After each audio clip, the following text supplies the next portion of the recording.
Obahin bebre ano poku are no ma wa no asante kotoko no no so ne ebedi akon aboabo ho etuo ne to na sakra abo ankwa ye de etiri beto asem no frititio efrititio ma se bre ne do nya ya munya adaje na mo hwa Alandu Media ede o ho se ya sante sem ho behia yen na da ne da yesua ya sante sem na nse yen sem a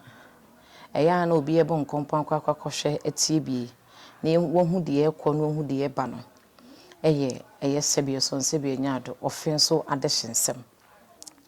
eno na ye betwa ho fanyina kyerɛw ebre hyase ne bebia sebie so sebie nyaado kotoko hene nyansa ne nim de so no eduru ebra eye nana wiafe akenten woto so enan ekwaekura no ekra koye no nananom ya amamre ne amane eja no kwan ko be refi asante kotoko hene ene kohwe ne ma hene chi eja no kwan esanse nana wiafe akenten woto so nan obeyi ne yem som asanteman som no som ne yi na esanse asanteman eda esanse eye OFFINSO da eye ko be refi asante kotoko hene akoma so ne ntino o hyese eye wiafe akonya ne de eni kwanse eda honom eche esanse ebra eye asante ekọ jama akon no ehonom ena eye na wiafe akenten enya na bodini a enam so ma ne de mu ani nko ebaaye sa na yiwura echire mu yete ase esanse yiwura obie na no a eye abakosem de esi ne nura no eni yiwura ka kire ye ne na de ebesi ne nne so o ka kire ne de ebesi kina yiwura nim kina de echina de esi ye no ho eno no wo ho enen so wo ho echina so de yiwunim enu nti yiwura ehye eye ohema eye OFFINSO mahema ene na ebusua panyine se won nkɔhwɛ no mumiem na adehye eye adehye mrante a won ewo eye akonkɔde ase ena OFFINSO ahyia yemu no omomfo a won dwa ato amra na onji dwa ato no so won hwem won hu de esene fata se won de wiafe akonya ne ma no na won de ama eye munima asem dada se ehon nsem ne ye bibiri social media no bi e kanede na ebusua won edi eye wiafe akonya no meche OFFINSO mahene akonya no eye ebusua mienu akonkɔde ase ene ahyiayem na akonkɔde asefo edi akonya no mfie makomako ahanu na chese efiri Ashanti Confederation no wona won di abepum sabe wona abusua won di OFFINSO akonya na chepa eya akonkɔde asefo emu na wiafe eye nana wiafe akenten a otoso na ya nansen ya wokra koye na ofirimo ehon so na eye na ahema enso so ifiri ho na ehyayemfo no efiri eye nana jamfrempon abreso no akonya ne ma ehyayemu biem akonkɔde asefo ene edi na akonkɔde asefo no so di akonya no so mudi mane ye fe mane ya kono o hwede OFFINSO ayeya OFFINSO ayefe OFFINSO ayakono enu nti no eye ya nkasa ya de nyina ye bibia Dr. SARPPONG akane no ene ye panyi kwantrefo edema kotoko football club a wasa koye na dwuma ewo GMPC ono ena na ahema ne nkonyasofo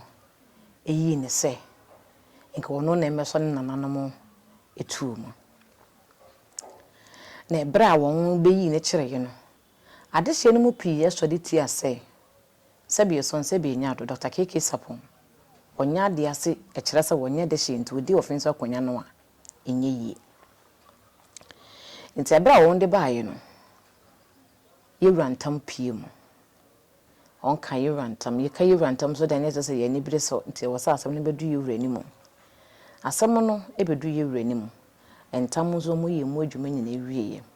sɛ ntam beto so dia na kyerɛ sɛ obi a kyerɛ na de hyesɛm a kyerɛ sɛ ampa sɛ wɔ de hye ɛno nti yewura ɛhyɛ sɛ obi ankɔfa na busuadua emmra no kwasɛm sɛ mu de busuadua ne bae na sɛ ɛyɛ Dr. KK Sapong ohima akyerɛ mu a ofiri ahyiayem ahyiayemfo no nso di offenso akonya no a ɛyiye na ahyiayem no nso so ade hye a wɔn di ade yɛ fi bubu wɔn di ade no wɔn ɛyɛ num ɛkyɛ akurum na ɛmaa no yɛ num kwakwaboa wanwo ɛna kyewa asefo no ɛna kyewa enti kyewa asefo no na sɛ kwakwaboa ɛyɛ ekuajamra abono adwoa ɛna ɛyɛ ekuadua ɛne ɛyɛ kyewa omunum no kwakwaboa anwo ɛna ne nua baako so kan wɔn so anwo ɛna baako so kopie ɛkyɛn kurum te ɔno ne di ɛkyɛn kurum akonya no ɛno nti no wɔn a wɔn aka no ɔmasefo no so adɔre a wɔn nyinaa wɔ ahyiayi mu a ɔmo yɛ ahyiayi mu ade hye enti wɔn de baayɛ no ɔmo nyinaa de ɔmo busuadua baayɛ no na kyewa ase no ɛhɔ ɛna yɛka ne sɛ ɛyɛ Dr. KK Sapong ɔn de ne bɛhyɛɛ na asante amamre ne amane mu no so no emre duosonson no baako ne sɛ unie di ade anasa wo fa di ade wo fa te akonya so sɛ ɔhene na sɛ wo fa sebu akwan bi so yɛ na yɛ wadwen sɛ wo yi na firi hɔ no mo a na sɛ emu adanse ye ba mu a ye twa wo dwan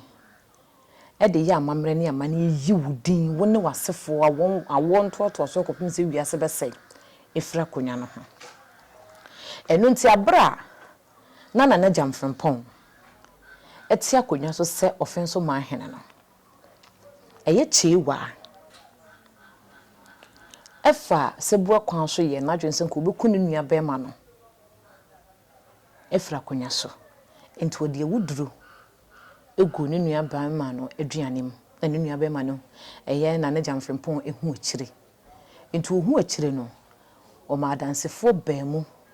ehu o mo nyina di adanse sɛ ne nua kyewa epese ukuno ene ma wuduru a wode gu aduane ne mu ntem ɛna de hye nso so de ni kwan sɛ bɔne eba wotirim ɛfa onua sabi wodi ade ho eyi musu kase paa eno nti nananom yɛ amamre etwa wodwan de yɛ amane yi kyewa asefo omo yɛ ade hye de ɛyɛ bibi ombeba ba akonya ne de omo yɛ amamre yi kyewa asefo efra akonya no eno ne yɛ ka ne sɛ yanom bosoma yɛ den egu nso eno yɛ asante mra nananom atintim yɛ asante mra duosonson no de ba asante ho bra no ba akono no eno nti Dr. KK Sapong na wono ehye kyewa ono ehye kyewa asene mu bi eno nti omode ebusuadua ne bae ombo omu kuro no yewura efre ebusuapani ne busa ne sɛ na unnim de edafie a waba begina hanom bia obu nkure unnim samo de mo ya ade ase nanso mudi akonya ne bia enyiye na mo mie hye no nso ne yenkai sɛ wona ya no mbusumagu won so no enye offenso nko na bi asi ho ebi asi asumenya ebi asi kokofu ɛna enne nso so no yate ɛyɛ offenso de no ɛyɛ ade ɛda hɔ data ɛyɛ asante mmra ne amane ɛno nti yewura ɛkyire mu kyerɛ won saa no ebusuapani ne kura ne kwasam ne sɛ yewura frɛ no a yewura ɛde tu n'animu no ɛhɔ na osi ne trase ɛsan sɛ wonim ho mpanyinsɛm ne wonim sɛ akonya no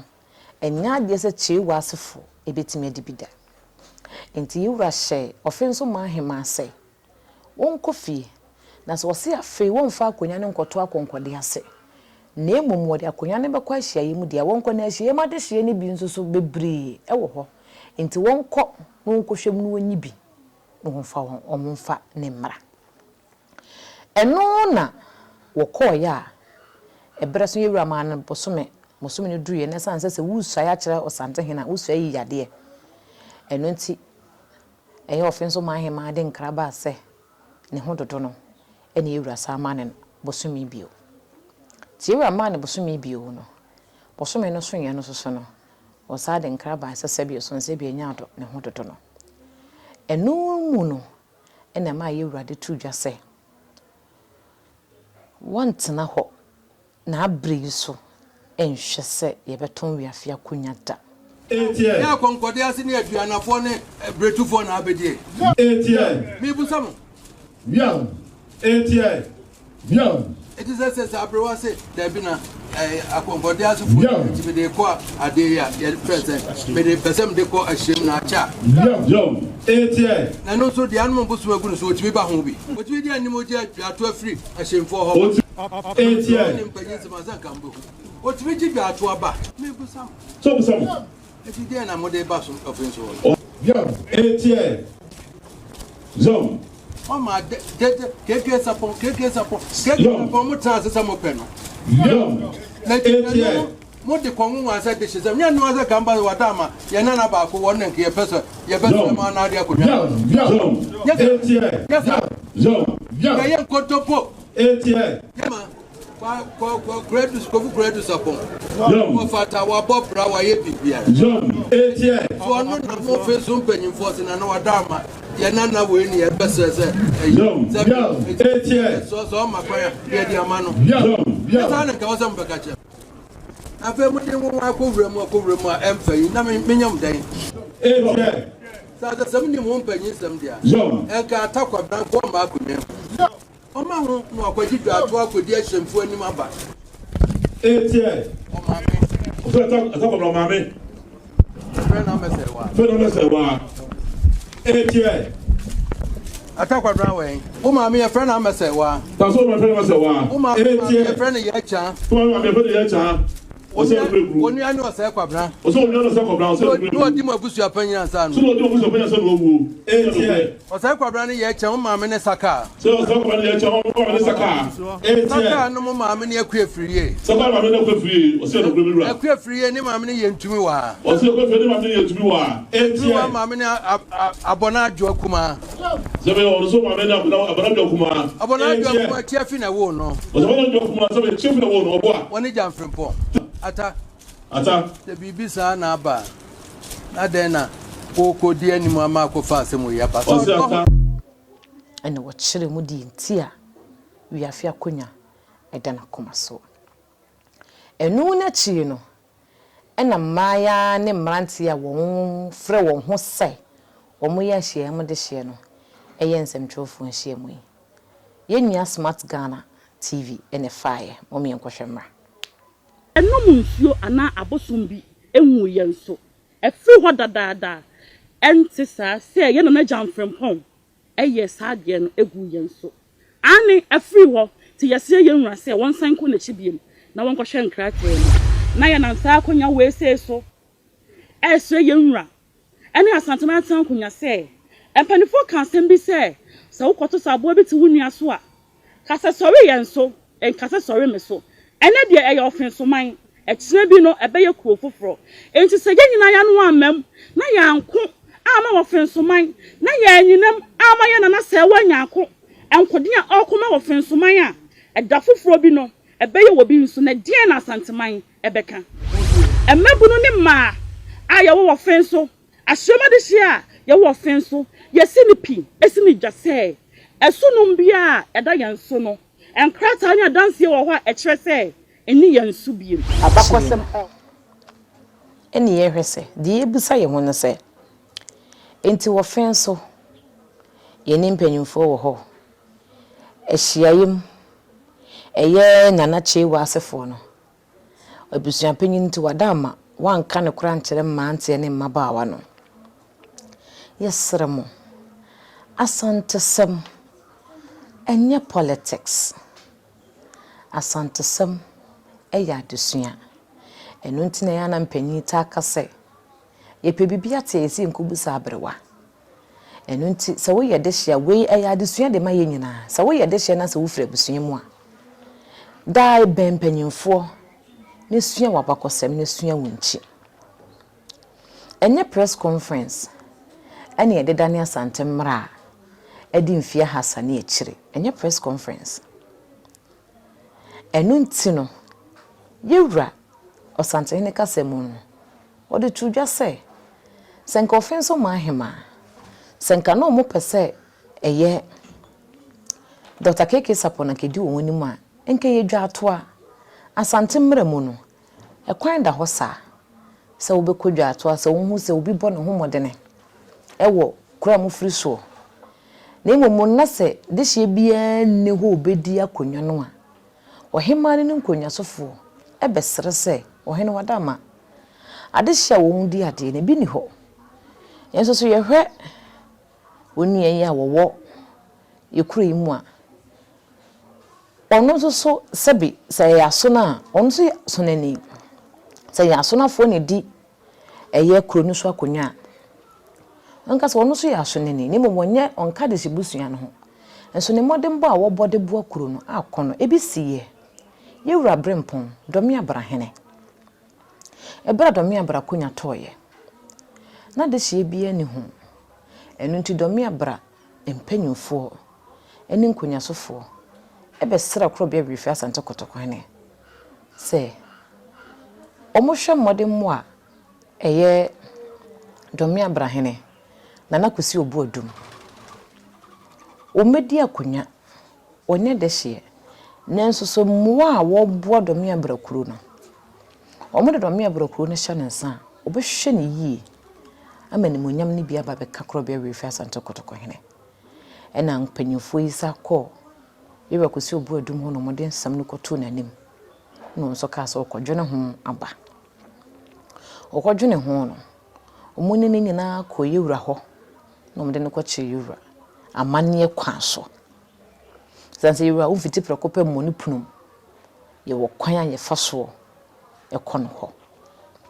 mo fa asante e kwan so no mo ko yewura ho ampa yewura tie wo nsem no ehwe niema na kosi obodum ayede amadomi abraman abrempo a wonye mo meye wo hene no ene yewura se media konya na echew kohwe domi abramame na sede nkonya sofo enya wo mugidie no ema o monsensi fom ema me nnumi hu se media konya ne ma wo ampa so ne nuane ampa ene kodomi abra kohwe edin ne domi abra ahimfia police station wo domi abra na kusi obodum ne siye wasi school de amadomi abra wasi computer lab kese de amadomi abra ene ko domi abra kwantempo mfuturu ni baabia suku abronsan wasi bi de amadomi abra domi abra enyini wo mpuntu nnumam yewura na santeman ho ne hia no ti yewura kase se ga Dr. KK Sapon na kamopeno a enke yedwa to a enu mpo no so beti ase a gese adehye nni akonwa no ho ansana sebie son sebie nyado wafa asante mre to so mienu no eyese de mi kire mu sese yenso we di adehye yeden ewo ho enu ti yewura sa hye se ehyiayemfo no a omode omudwa atokomo na ahema no wonyina amra ni yewura to nsa de frɛ wonyina bae ene yewura hye se wono omode omudwa atoko no mo ye edu ensia ehyiayemfo no eyedu baako ena konkode ase no so eye ensia na se yewura hye se sese akonkode asefo na di mfie makomako ahanu enti wedie kotokohene tumi ne ye ne dia na enso so no wosra ahyiayemfo ne se wedo mo makwan na konkode asefo no so enibi enu na chinenti yewura hye so munyina afo mabusuadua emra na wo hye wo nyina bosome na sese baby yewura kotoko hene edi OFFINSO aya de hyesem no akwakoduru no eno na chie ne yesen hu no ye Smart Ghana TV so se mrantie numbi akwakogina ofia benemu ebodua na momi enkohwe mra yo epekone ni munyam yo oni pa biala 7 yo Dr. KK Sapong yo wadi ni bu omade yo wadi ni bu omade yo wadi ni bu omade yo awo pese oyi ni na ase akunya a wadi na dwa ato atum na echi wadi na echi ama no no ya di wo